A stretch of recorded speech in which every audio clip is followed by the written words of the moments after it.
देखो बच्चों क्या होता है, जैसे सर्कल की एक डेफिनेशन और होती है ना, सेकेंड डेफिनेशन ऑफ सर्कल।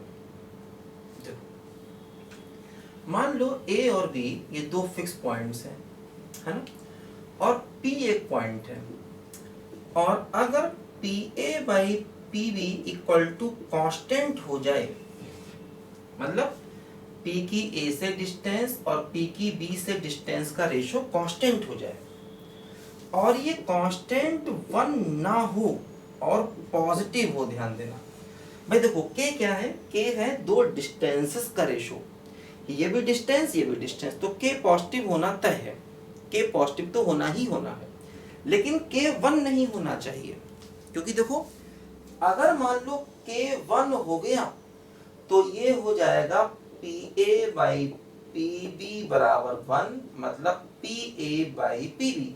तो ऐसे केस में क्या हुआ, ये A है ये B है, तो P की डिस्टेंस A और B से बराबर हो जाएगी। तो P की डिस्टेंस अगर A और B से बराबर हो जाएगी तो फिर ये जो है ये बन जाएगा परपेंडिकुलर बाइसेक्टर। ध्यान दो, क्योंकि परपेंडिकुलर बाइसेक्टर के केस में ऐसा होता था कि P पॉइंट की डिस्टेंस A से B से बराबर होती थी, तो इसलिए K 1 नहीं होना चाहिए, K पॉजिटिव होना चाहिए।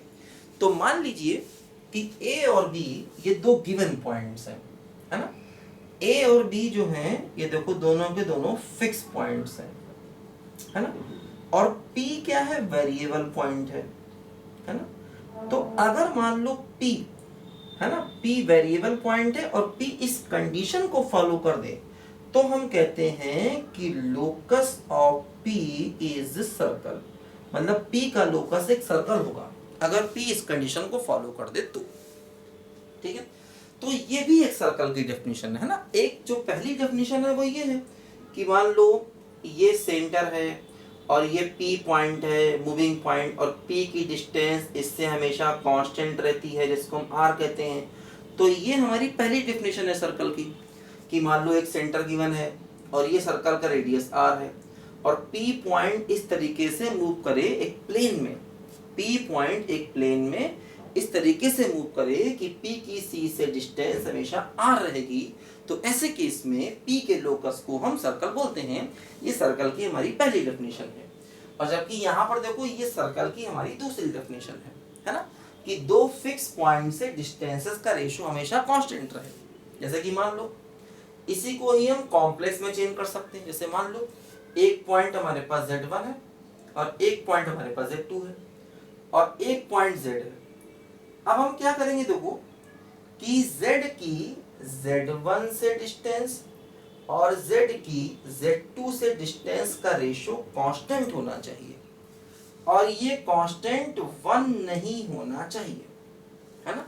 तो अगर ऐसा हुआ तो हम कहेंगे कि locus of Z is circle, कि Z की डिस्टेंस Z1 से और Z2 से डिस्टेंसेस का रेशो जो है वो कांस्टेंट होना चाहिए, और ये कांस्टेंट 1 नहीं होना चाहिए। तो ऐसे केस में हम कहेंगे कि Z का लोकस क्या होगा, एक सर्कल होगा। और इसको स्क्वायर करके सिंप्लीफाई कर लें तो हमें सर्कल का सेंटर और रेडियस भी बता सकते हैं क्या होगा, है ना। अगर हम इसको क्रॉस मल्टीप्लाई कर दें, स्क्वायर कर दें, तो इसका सेंटर रेडियस भी हम लोग बता सकते हैं, या इसको हम कोऑर्डिनेट में बदल कर भी सेंटर और रेडियस निकाल सकते हैं। ठीक है, इसको लिखो जरा ध्यान से पहले बच्चों।